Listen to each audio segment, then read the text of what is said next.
Magandang araw. Magandang araw sa inyong lahat mga kababayan. Welcome back sa hashtag #WalkWithLan, ang channel na hindi natatakot sabihin ang katotohanan kahit masakit. Breaking ngayon, Karen Davila at Congresswoman Gerville Luistro nagkaramputan, nagkagalit, nagdidebate sa live interview habang si BBM sinuka na raw sa Jensen visit at ang Vice Lenny Drama buhay na buhay pa rin. Kung ikaw ay kabataan na gustong maging informed o OFW na nasa abroad pero invested sa kinabukasan ng Pilipinas, ito ang video para sa inyo. Intellectual, fact-based, witty, walang senseless chismis, puro analysis. Like and subscribe na, bell on, at comment kung ano ang tingin ninyo. Tara, simulan natin ang laban ng katotohanan. Una, pag-usapan natin ang main event, ang interview ni Karen Davila kay Chair Gerville Luistro ng House Committee on Justice. Sa halip na balanced journalism, parang si Karen ang abogado ni tututut, well, you know who. Interrupting, empathic, overbearing, parang cross-examination, hindi interview. Fact-check muna tayo, mga tol. Luistro, bilang lawyer at chairperson, may deep knowledge sa impeachment process. Pero si Karen, parang convinced sa kanyang narrative. Is this journalism or advocacy? Sa isang democratic society, media should hold power accountable. Lahat, walang exception, pero kapag bias, nawawala ang trust ng publiko. Parang si Karen ay devil's advocate, pero ang devil na iniisip niya ay yung committee mismo. Luistro naman, kalmado pero firm. Whatever is in the impeachment complaint should be, anong meron?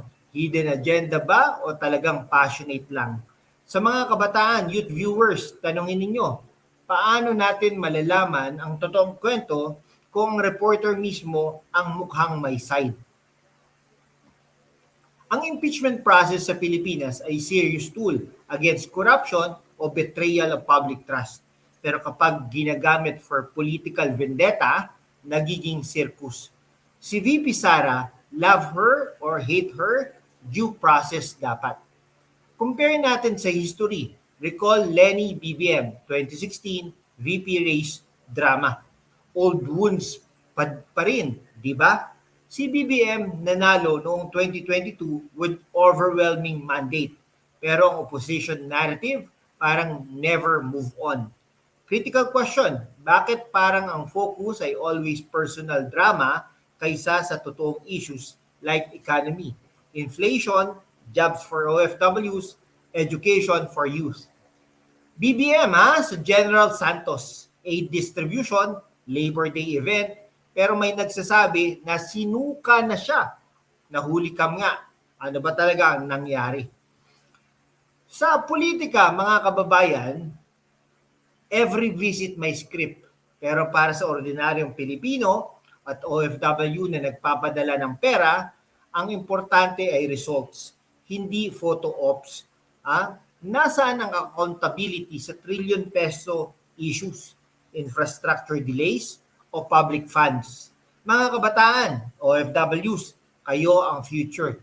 Huwag maging manonood lang, maging critical thinkers.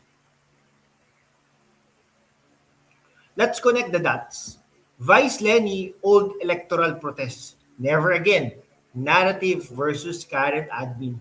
Si Karen Davila, kilala sa hard-hitting style, pero sa interview na ito, parang may slant.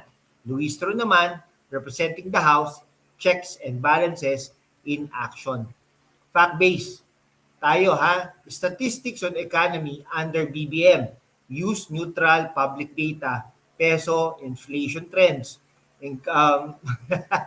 Ay nako, ano ang wins? Ano ang kulang? Walang kinikilingan, puro analysis para sa inyo. Mga kabataan, imagine ninyo parang isang teleserye ang politika natin, full of plot twists, betrayals at comeback. Pero ito, real life. OFWs, habang nagtatrabaho kayo sa abroad, ang pera nyo ang nagpapaikot sa ekonomiya. Deserve nyo na ang gobyerno na transparent ay walang drama lang. Si Karen, parang strict teacher na ayaw magpaliwanag ng estudyante. Luistro, defense lawyer, mode, BBM. The president trying to keep the ship afloat amid storms. Tanong lang natin, ha? Sino talaga ang nagsisilbi sa bayan? Okay, ha? O mga kababayan, sa mundo kung saan ang kasinungalingan ay nangingibabaw, ang katotohanan ang unang sinisikil. Pero kasama kayo, magpapatuloy tayo sa laban. Walang takot, walang kinikilingan, at laging handa para sa bayan. Sumali na sa aking YouTube channel membership sa #WalkWithLan at tulungan natin ang channel na maabot ang 100,000 subscribers. Ang inyong suporta, ang susi sa kalayaan natin para ipagpatuloy ang pagbabalita ng katotohanan. Salamat at kita-kits sa laban. O mga kaibigan, ha, while you are at it, check our affiliate finds. Wireless headphones for clear audio while watching Shopee, Lazada, Zalora. Power banks for on the go. Trendy polos from Zalora para fresh look. Fitness trackers, comfort snacks, at patriotic items. Shop and support naman mga kaibigan. Ngayon ha. Pero bago tayo magpaalam, huwag muna tayong magmadali. Palalimin po natin ang usapan dahil dito talaga nagiging interesante at critical syempre para sa inyo na kabataan at mga kababayan na OFWs. Una, balikan natin si Karen Davila. Bilang isang veteran broadcaster, expect natin siya'y magiging fair. Pero sa interview na iyon kay Congressman Luistro, parang nawala ang objectivity. Constant interruption, raised voice, at parang scripted na ang tanong. Ito ang intellectual question natin. Kapag ang media ay mukhang may bias, paano pa tayo makakaasa sa fourth estate bilang watchdog? Ang fourth estate po yung media. Ito ba ay symptoms ng deeper polarization sa Pilipinas? Sa isang banda, may pro-administration voices. Sa kabila, ang mga kritiko na parang never forgive and forget ang nangyari noong nakaraang administrasyon. Si Congresswoman Jorbel Luistro naman, bilang House Justice Chair, may malaking responsibilidad. Siya ang nasa front lines ng impeachment process laban kay VP Sara. Sa interview, mukhang defensive siya, pero may points din naman tungkol sa due process at rule of law. Critical tayo rito. Impeachment ay hindi dapat gawing political weapon. Kapag ginamit ang mali, nawawalan ng saysay ang konstitusyon. Fact check. Ano ba talaga ang status ng mga complaints? Ano ang ebidensya versus hearsay? Dapat transparent lahat para sa bayan.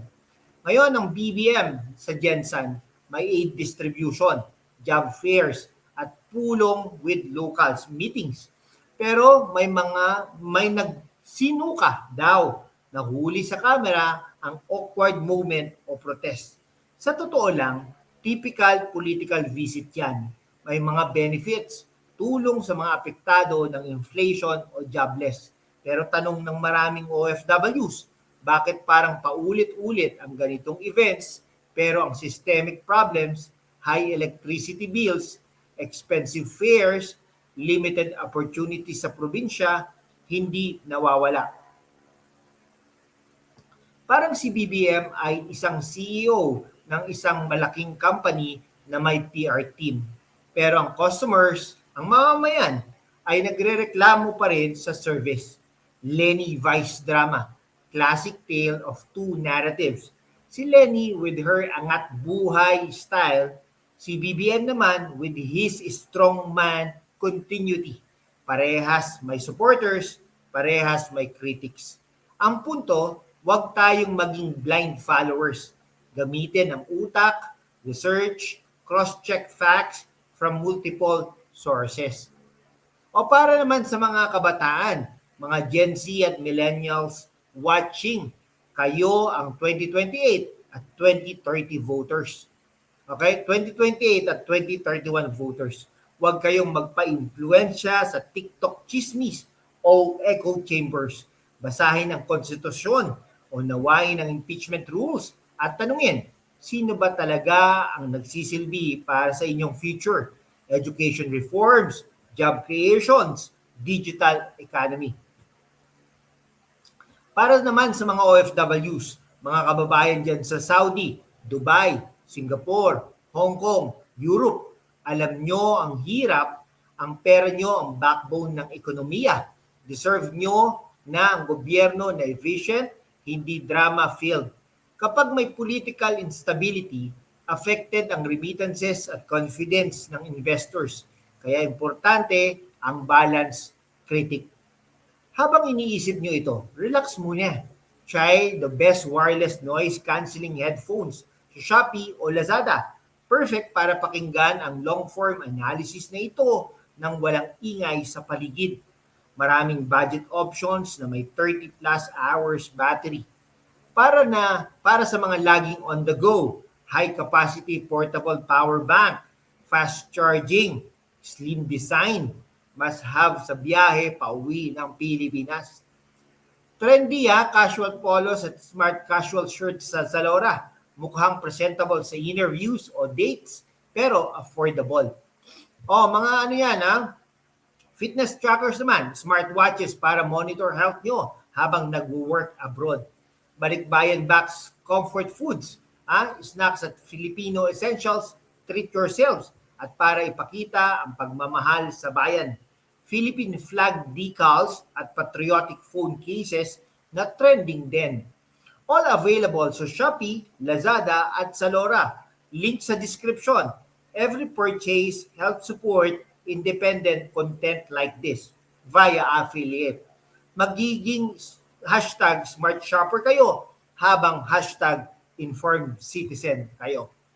Ngayon, sa huli, ang laban natin ay para sa katotohanan, hindi para sa isang tao o grupo lamang. Critical sa lahat, Karen Davila, Luistro, BBM, at kahit tayo mismo, magkaisa tayo sa paghingi ng accountability. Ngayon, mga kaibigan, ay ready na tayo sa closing, mga kaibigan. Yan, okay. So, tayo to sum up lang, the interview exposed tension in media and politics, BBM Jensen visit, mixed reactions, Lenny Vice drama, reminder of divided past.